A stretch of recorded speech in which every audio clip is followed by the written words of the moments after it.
Hello दोस्तों, part number third में यानी चैप्टर नंबर 1 का जो पार्ट नंबर थर्ड है उसमें आपका स्वागत है। Part number 1 part number 2 hopes आपको समझ में आ गया होगा। पूरा प्रॉपर कोर्स कराया जा रहा है, ठीक है ना। अब आते हैं पार्ट नंबर थर्ड, जिसमें देखो हमें सबसे पहले क्या पढ़ना है, सांख्यिकी की परिभाषा पढ़नी है।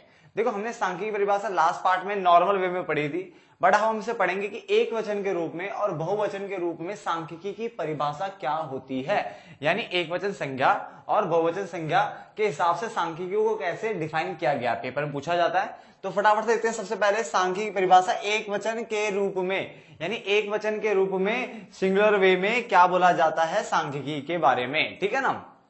चलो, तो उसने बोला एक वचन संज्ञा के रूप में सांख्यिकी से अभिप्राय यानी स्टैटिस्टिक्स से अभिप्राय सांख्यिकी की उन विधियों से है, उन विधियों से है जिनसे हम सांख्यिकी के संख्यात्मक आंकड़ों का, देखो वर्ड क्या लिखा हुआ संख्यात्मक, मैंने क्यों कहा था जो आपकी स्टैट है उसमें आप क्वांटिटेटिव यानी जो मात्रात्मक जो आंकड़े होते हैं, संख्यात्मक आंकड़े होते हैं, उनको ही आप देखते हो।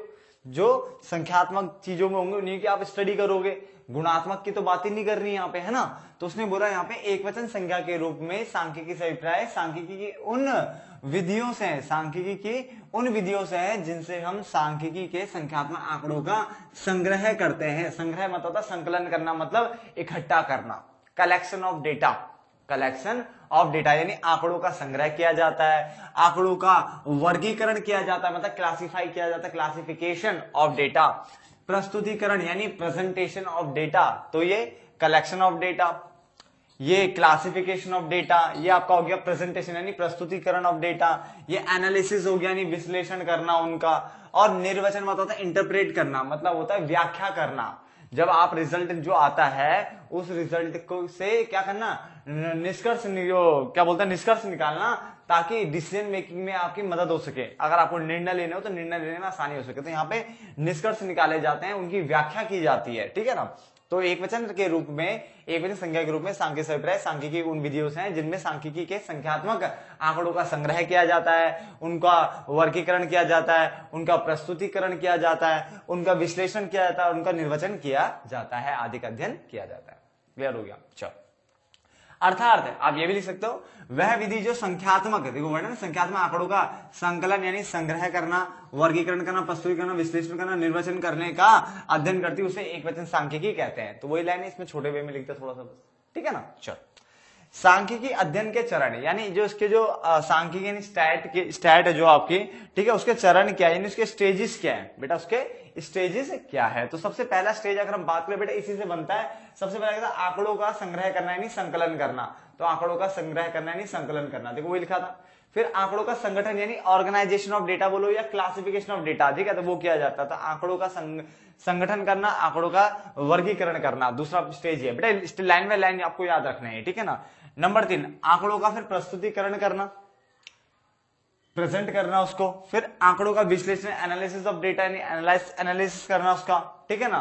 और 5वां है आंकड़ों का क्या करना बच्चा, इंटरप्रिटेशन ऑफ डेटा यानी आंकड़ों का निर्वचन करना यानी व्याख्या करना, ताकि आप निष्कर्ष निकाल सको, उन आंकड़ों से कोई निष्कर्ष निकालो और उसके ऊपर फिर क्या लो, निर्णय ले सको, डिसीजन मेकिंग कर सको आप, ठीक है ना। तो ये 5 बार लाइन बाय लाइन याद रखनी है। एक बार रिपीट करता हूं मैं आपको, देखो 5 पॉइंट। पहला आंकड़ों का क्या है आपका, आंकड़ों का संग्रहण या संकलन, आंकड़ों का संगठन या वर्गीकरण, दूसरा पॉइंट आंकड़ों का प्रस्तुतिकरण, फिर आंकड़ों का क्या करा हमने, विश्लेषण करा, आंकड़ों का निर्वचन। क्लियर है। आप बोलोगे भाई ये प्रस्तुतिकरण वर्गीकरण ये क्या होता है, तो बेटा ये अलग अलग चैप्टर्स हैं, आगे जाकर के तो हम उस चैप्टर में इनका प्रस्तुतिकरण क्या होता है ना, ये वर्गीकरण एंड ऑल ये पढ़ेंगे धीरे धीरे, ठीक है। तो ये 5 आपको स्टेप लाइन बाय लाइन याद रखना है। क्लियर हो गया बेटा, सब कुछ समझ में आ रहा है, इजी लैंग्वेज है, ऐसा कुछ कठिन भी नहीं होना चाहिए। अगर फिर भी कोई दिक्कत आ रही तो आप कमेंट बॉक्स में कमेंट कर सकते हो, ठीक है बच्चा। तो अब आगे बढ़ते हैं। हमने एक वचन के रूप में तो हमने पढ़ लिया बच्चा, ठीक है ना। अब हम बात कर रहे हैं बहुवचन के रूप में, ठीक है, सांख्यिकी को पढ़ने के बाद।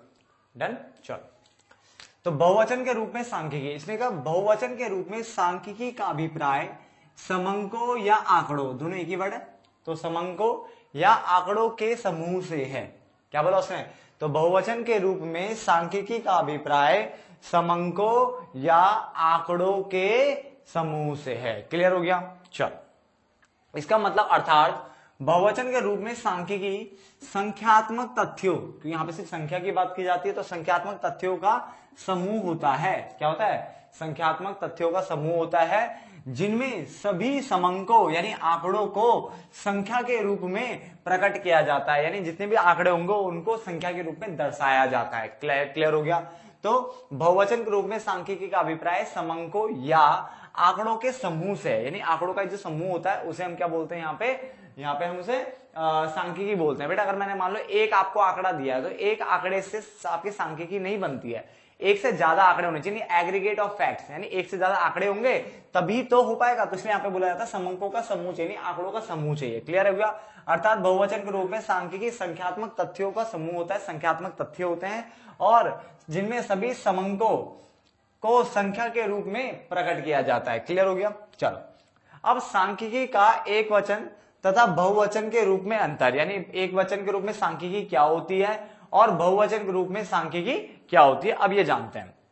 देखो होता क्या है, इसने बोला एक वचन के रूप में अगर हम सांख्यिकी की बात करें तो उसका अभिप्राय क्या था? सांख्यिकीय जो विधियां होती है या उपकरणों की बात कर रहा है, यानी एक वचन के रूप में सांख्यिकी से अभिप्राय सांख्यिकीय विधियों एवं उपकरणों से है, जबकि बहुवचन में सांख्यिकी का जो अर्थ होता है सिर्फ वो संख्यात्मक सूचना से है, यानी संख्यात्मक सूचना से। यहाँ पे विधियां आ रही है, उपकरण आ रहे हैं, यहाँ पे आपके संख्यात्मक सूचनाएं आ रही है। आप चाहे तो डेफिनेशन भी लिख सकते हो, एक वचन के रूप में सांख्यिकी का मतलब ये होता है और बहुवचन के रूप में सांख्यिकी का मतलब ये होता है, ये भी लिखा जा सकता है ना। तो डिफरेंस समझ लो जरा ध्यान से। तो यहाँ पे सांख्यिकीय विधियां और उपकरण आ रहे हैं, यहाँ पे संख्यात्मक सूचना की बात हो रही है ना, संख्यात्मक तथ्य सूचना की बात हो रही है। उसके बाद एक वचन के रूप में अगर हम बात करें तो यहाँ पे विश्लेषण होता है। बेटा क्या होता है? ये लिखा विश्लेषण का यंत्र है बेटा, ठीक है, एक टूल है जिससे आप एनालिसिस करते हो यानी विश्लेषण करते हो, ठीक है ना। जबकि बहुवचन के रूप में ये वर्णनात्मक होता है बेटा। क्या होता है? वर्णनात्मक यानी डिस्क्रिप्टिव होता है, ठीक है ना, यानी क्लियर स्पष्ट होता है, इस टाइप की चीजें बताता है कि आंकड़े कितने इकट्ठे किए, क्या है, यहां पे आएगा बेटा, ठीक है ना। चलो एक वचन में सांख्यिकी क्रियात्मक होती है बेटा। क्या होती है? क्रियात्मक मतलब ऑपरेशनल वे में, यानी चल रहा है काम, तो ये क्रियात्मक होता है। जबकि यहाँ पे जो होता है परिमाणात्मक होता है। परिमाणात्मक मतलब तो क्वांटिटेटिव यानी संख्यात्मक होता है बेटा। क्या होता है? संख्यात्मक, ये उसकी बात कर रहा है। उसके बाद अब यहाँ पे देखो, ये सब एक वचन से शुरू किए थे मैंने, ये सब बहुवचन है। तो बहुवचन के रूप में सांख्यिकी का मतलब होता है जो सामूहिक तथ्य है, सामूहिक मतलब समस्त, सारे, तो सारे जो तथ्य हैं, सारे जो आंकड़े हैं उनको एकत्रीकरण करना, यानी उनको उनका समूह बनाना, तो होता है बहुवचन, या आंकड़ों को एकत्रित करना, उनका समूह बनाना, ठीक है ना। जबकि एक वचन के रूप में सांख्यिकी का मतलब होता है इन तथ्यों, यानी जो अपने एकत्र किए हुए इन तथ्यों को आगे अब इनका विश्लेषण करना और फिर उनसे क्या करना? किसी निष्कर्ष पर पहुंचना है। क्या करना? किसी निष्कर्ष पर पहुंचना है। तो हमने क्या बोला? देखो ध्यान से, एक वचन के रूप में सांख्यिकी क्या बोल रही है? सांख्यिकीय विधियां और उपकरणों की बात कर रहा है। जबकि बहुवचन के रूप में ये संख्यात्मक सूचना की बात कर रहा था जिससे आप इकट्ठा करते हो। उसके बाद ये विश्लेषण का यंत्र है, यानी ये टूल है एनालिसिस करने का टूल होता है, ये विश्लेषण करने का टूल है। जबकि ये जो है वर्णनात्मक होता है, डिस्क्रिप्टिव यानी स्पष्ट होता है, ये इसकी बात कर रहा है, आंकड़े जो इकट्ठे किए उसकी बात कर रहा है, ठीक है ना। आगे एक वचन में सांख्यिकी क्रियात्मक होती है, यानी ऑपरेशनल होती है। जबकि यहां पे अगर हम बात करें ये परिमाणात्मक यानी क्वांटिटेटिव होती है, संख्यात्मक होती है। यानी अभी चल रहा है, कैसे चल रहा है? पहले आप आंकड़ों को क्या करते हो? कलेक्शन ऑफ डेटा, ने आंकड़ों को एकत्र करना, ठीक है ना, फिर उसका वर्गीकरण करना, याद है ना वही वाला, फिर उसको प्रस्तुतिकरण करना, चल रही क्रियात्मक चल रहा है। क्लियर हो गया? जहां लास्ट है बहुवचन में अगर देखा जाए तो क्या बोलते थे? आंकड़ों को क्या करना है? एकत्रीकरण करना है, यानी आंकड़े इकट्ठे यहां पे कर रहे हैं, बट उसकी जो प्रोसेसिंग हो रही है आगे, पूरा विश्लेषण जो सब कुछ होगा वो एक वचन में होता है, ठीक है। और उसके बाद किसी निष्कर्ष पर पहुंचना ही एक वचन है। क्लियर हो गया? तो यहां तक नोट डाउन करो और आज आपको शायद समझ में आ गया होगा कि सांख्यिकी का एक वचन और बहुवचन के रूप में डिफरेंस क्या होता है। चलो फटाफट से नोट डाउन करो शाबाश दोस्तों। तो आगे चलते हैं। अब देखो इसमें क्या हमारा आगा सांख्यिकी की विशेषताएं बहुवचन के रूप में, ठीक है ना। देखो होता क्या, देखो आप ना 11th क्लास की इकोनॉमिक्स पढ़ रहे हो, डन। मैं आपको बार बार बोलूंगा ये बच्चे ढंग से पढ़ लो, क्योंकि अगर आप इसके बाद अगर जैसे मान लो आप कॉमर्स साइड से हो, ठीक है, हिंदी मीडियम कॉमर्स साइड से हो, और आपको बीकॉम कॉम के पेपर देने हैं अभी, ठीक है, इसके बाद आगे जा करके, तो वहां पे भी सांख्यिकी आपका एक सब्जेक्ट होता है मैथ में, ठीक है। तो वहां पे पूछा जाता है, तो आपको जितने मीन मोड्स एंड ऑल सब कुछ सिखाऊंगा, अच्छे से समझ लेना ताकि वहां पे थोड़ा आसानी हो आपके लिए। क्लियर है? उसके अलावा जो माइक्रो जो हम करते हैं साथ साथ माइक्रो क्लासेस जो डली हुई है पहले की, अभी आगे की डालनी बाकी है, वो भी आपका आगे तक पूछा जाता है, ठीक है ना। 12th क्लास की तो कंप्लीट वीडियोस ऑलरेडी बनी हुई है, तो वहां कोई दिक्कत नहीं है। तो जो भी आप पढ़ो ना उसे अच्छे से पढ़ो। देखो ज्यादा बड़ी वीडियोस नहीं है, ठीक है, आप आराम से देख सकते हो। इवन एक बार देख लिया, अगली बार दोबारा देखना चाहते हो तो फिर अगली बार में आप थोड़ा स्पीड बढ़ा सकते हो वीडियो की, क्योंकि वहां पे सेटिंग में ऑप्शन आता है कि 1.5 स्पीड, जो भी आपको जिस 1.25 या 1.5 की स्पीड से देखना है वो आप देख सकते हो। बट वो तब देखना जब आप एक बार ऑलरेडी वीडियो कर चुके हो, क्योंकि अगर पहले से अगर हम तेजी से देखेंगे फिर वो समझ में नहीं आती चीजें। क्लियर हो गया? चलो, तो हमने यहाँ पे तो थ्योरी पोर्शन चल रहा है, अभी कुछ टाइम तक थ्योरी चलेगा, उसके बाद जब न्यूमेरिकल स्टार्ट होंगे तो मैं वो भी कराऊंगा, बहुत सारे न्यूमेरिकल कराऊंगा, ताकि आपको यहीं पे सब कुछ समझ में आ जाए, और फॉर्मुलों को भी यहीं पे याद करा दूंगा, ठीक है ना आपको। चलो, तो अभी हमारे पास है सांख्यिकी की विशेषताएं बताओ बहुवचन के रूप में। तो उसने बोला कि पहला जो विशेषता है, देखो और भी लिखवाऊंगा विशेषता भी, ठीक है ना। पहले विशेषता आपकी है तथ्यों का समूह। तथ्यों का समूह का मतलब होता है यहाँ पे एग्रीगेट ऑफ फैक्ट्स की बात कर रहा है। बेटा किसकी कर रहा है? एग्रीगेट ऑफ फैक्ट्स की बात कर रहा है, कि यहाँ पे फैक्ट जो होते हैं एक से ज्यादा, एग्रीगेट मतलब होता है टोटल, एग्रीगेट मतलब होता है टोटल, तो यहाँ पे तथ्यों का समूह है, यानी एक से ज्यादा है। तो लिखा हुआ है एक अकेली संख्या, अगर आपके पास एक ही संख्या है, समंक नहीं कहलाती, इसको नहीं, उसको सांख्यिकी नहीं बोल सकते। तो एक अकेली जो संख्या है वो समंक नहीं कहलाती, क्योंकि उससे कोई निष्कर्ष नहीं निकाला जा सकता। क्लियर हो गया? अनेक तथ्यों से संबंधित संख्याओं को, यानी अगर आपके पास एक से ज्यादा तथ्य हैं, ठीक है, और उनसे संबंधित जो संख्याएं होगी उन्हीं को ही सांख्यिकी बोला जा सकता है। यानी एक से ज्यादा होगा तभी सांख्यिकी होगा, एक से हमें कोई मतलब नहीं है। डन?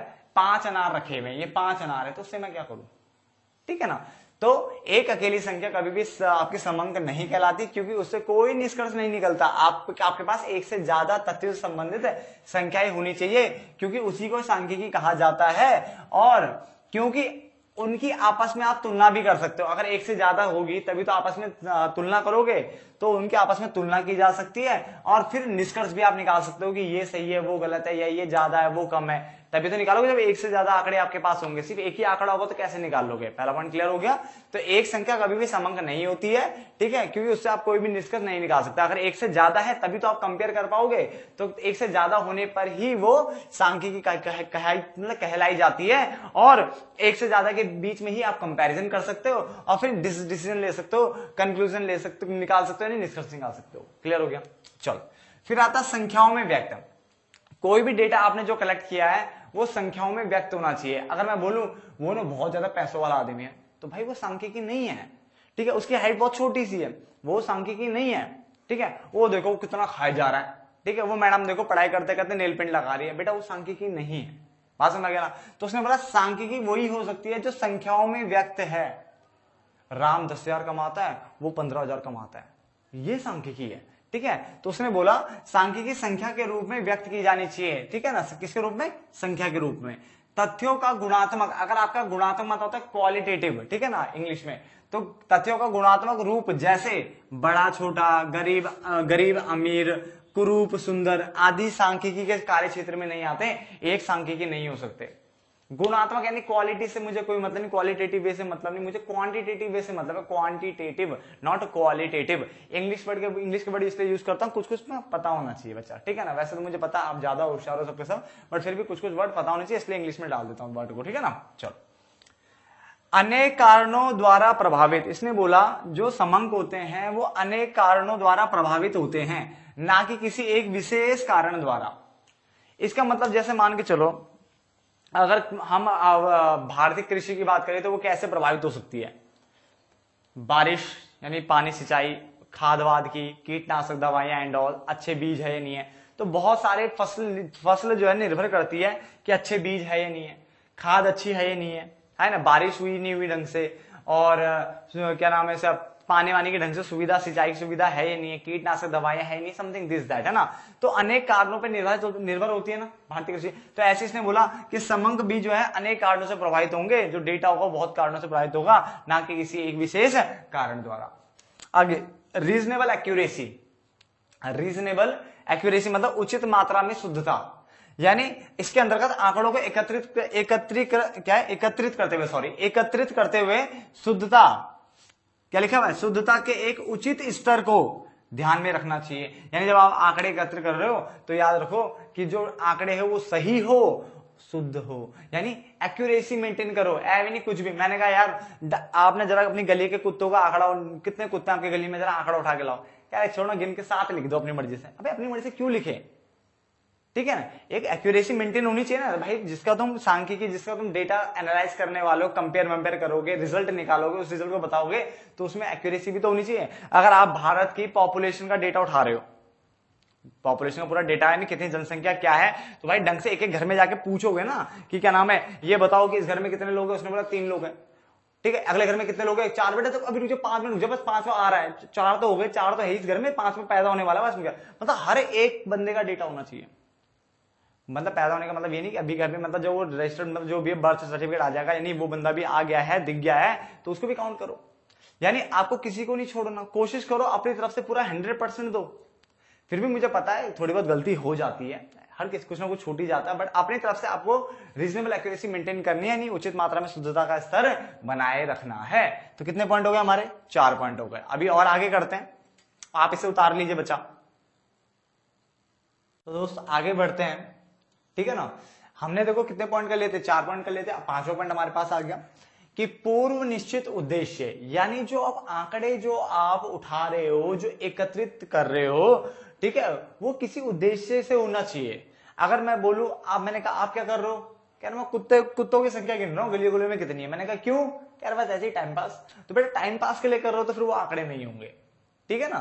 तो हमने क्या बोला यहाँ पे कि पूर्व निश्चित उद्देश्य होना चाहिए, नहीं आप क्यों उस काम को कर रहे हो, क्यों उस आंकड़ों को इकट्ठे कर रहे हो, उसका कोई उद्देश्य होना चाहिए, तभी वो सांख्यिकी कहलाएगा, वरना वो सिर्फ संख्या होती है। तो लिखा आंकड़े किसी पूर्व निश्चित उद्देश्य के लिए एकत्रित किए जाते हैं, बिना किसी उद्देश्य के एकत्रित की गई सूचनाएं केवल संख्या कहलाती है। अगर आपने बोला उस गली में 3, इस गली में 2, उस गली में 1 और एक में कहीं भी कोई भी कुत्ता नहीं है, तो बेटा उसका मैं क्या करूं, ठीक है ना। अगर आपका कोई उद्देश्य नहीं है तो सिर्फ वो संख्याएं थी जो आपने मजे मजे में काउंट किया, क्योंकि बेटा घर में बैठा हुआ बंदा भी जू मारता है ना, वही हिसाब हो गया, ठीक है ना। तो कोई काम धाम नहीं है तो वो सिर्फ संख्या होगी। बट अगर कोई उद्देश्य था, कुछ आप जानना चाहते थे, तो उसका मतलब फिर जाकर के क्या होगा, वो आपके लिए सांख्यिकी का काम करेगा। क्लियर हो गया। चलो, व्यवस्थित रूप से संकलित, ठीक है ना।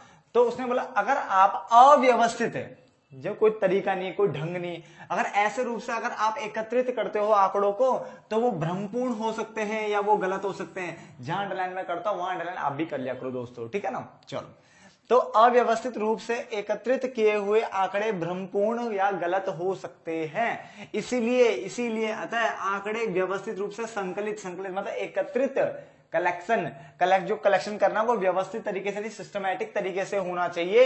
और इन्हें एकत्रित करने से पहले योजना भी बना देनी चाहिए, यानी प्लान करना चाहिए कि आपको कैसे आपको इसको एकत्रित करना है। देखो होता क्या है, मैंने अक्सर देखा है जो स्टैट के ना बच्चे, आपको जो ज्यादातर, मैं सभी की बात नहीं करूंगा, ज्यादातर कोचिंग सेंटर्स में स्टैट की जो थ्योरी होती है उसे बुक पे ही अंडरलाइन करा करा के पढ़ा दी जाती है बच्चे को।